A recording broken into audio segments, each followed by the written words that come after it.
o trecho escrito, Paulo Honório tem a certeza que uma carta endereçada para o homem e é tomado por intenso ódio. Então, a carta que ela estava escrevendo, nela, ele tinha certeza que era para alguém, né? Essa carta estava direcionada para um homem, então isso só fazia com que ele sentisse mais ciúmes e ciúme. Então, ele sai atormentado à procura da esposa e encontra na igreja uma aparência muito calma. Ele exige explicações, mas ela lhe diz muito desanimada. No dia seguinte, ele ouve gritos e descobre que Madalena havia se suicidado. Ela havia deixado sobre a bancada uma carta de despedida para o marido. Olha bem, Madalena, ela não aguentou, né, o ciúme excessivo dele, né, a falta de respeito que ele não tinha por ela, né? A pessoa que ela encontrou nele é uma pessoa ignorante, uma pessoa ruim. Então aquilo acabou mexendo com ela, com o psicológico dela, até que ela chegasse a tirar a própria vida dela, porque ela não aguentou tanto insulto, né? Tanta falta de caráter da parte dele. Então, ela havia deixado sobre a bancada de uma carta de despedida para o marido. A carta que ele imaginava que fosse para outro homem era endereçada a ele. A carta era para ele, né? Então ele ficou muito chocado quando descobriu, quando leu, né? E ele percebeu o quanto ele estava sendo egoísta, o quanto ele estava sendo orgulhoso da forma que ele tratava a Madalena, a sua mulher. Sendo que faltava uma página, justamente aquela que ele havia encontrado no chão no dia anterior. Vamos lá.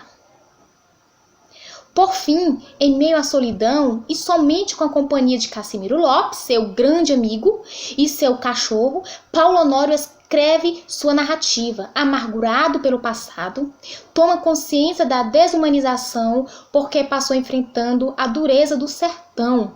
Incapaz de mudar, Paulo Honório busca algum sentido para sua vida, refletindo sobre o passado e escrevendo sua história, né? Sentado à mesa da sala, fumando cachimbo e bebendo café. Então esse é o final da história.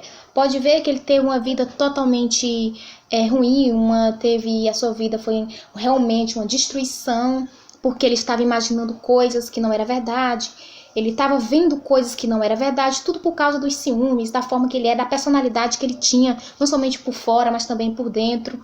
Então o fim dele foi um fim muito triste, né? Porque ele viveu na solidão, viveu na culpa. Então essa obra, ela está baseada, né, na dor, baseada no sofrimento, que faz parte da segunda geração modernista. E essa obra, ela foi criada por Graciliano Ramos, certo? Então eu agradeço a todos vocês por ter ouvido um pouco desse resumo, certo? Se vocês quiserem, vocês podem comprar o livro de Graciliano Ramos, certo? A obra São Bernardo, que vai estar toda a história lá, do começo ao fim. Esse foi somente um resumo, certo?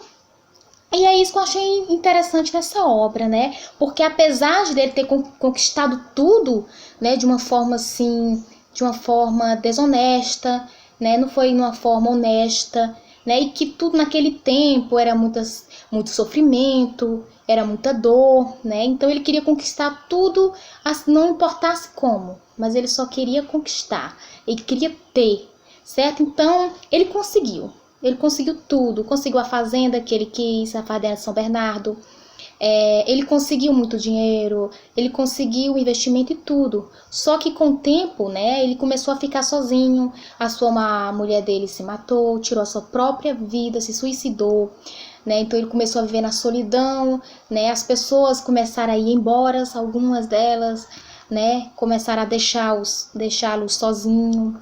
E assim foi a história. Então ele acabou ficando só com o melhor amigo dele, né, que foi Cassimiro Lopes, e o cachorro, né, e perdeu o resto, ele perdeu.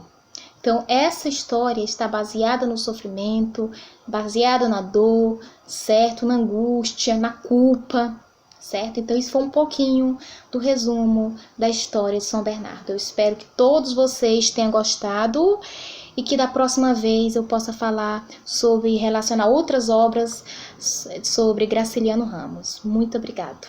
Até mais.